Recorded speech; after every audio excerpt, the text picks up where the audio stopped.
welcome to Ethic IAS. I hope all of you are fine. 12th March is a very special day for us. I think you can guess, or if you are not able to guess, then I am giving you the clue that on this day Gandhi has launched a movement called as Dandi March. Okay. So 12th March is the day on which India started a very unique movement under the guidance of Mahatma Gandhi, so that India could get one of the positive milestone for independence.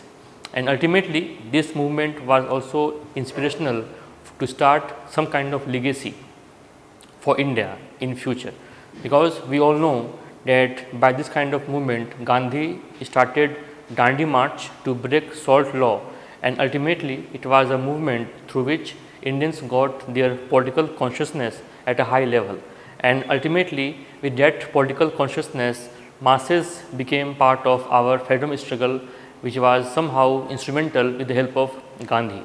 And ultimately we all know that in today's context this kind of movement was inspirational as a legacy for today's political scenario. We must have heard that some political instincts like Bharat Jodo Yatra also inspired from Gandhian legacy. So I think that this kind of movement was significant for Indian history as well as for our political evolution, because this kind of movement started political consciousness among masses, and ultimately people of India become fearless after this movement. And this movement was also significant for poor and rich class, because Gandhi has used salt, a basic item for common man. Okay.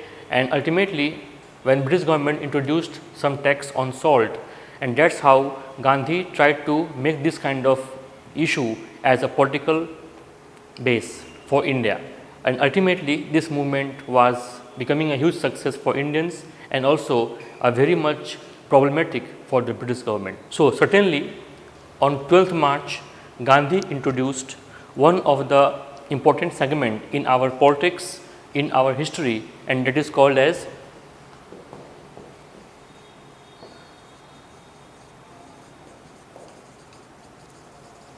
civil disobedience movement. Through this movement Gandhi introduced one of the basic idea to break the law. For the first time, Gandhi, being a leader who has been following non-violent, now he introduced the concept of this called as CDM, short form we call them as a CDM, and Gandhi was intentionally trying to break the salt law.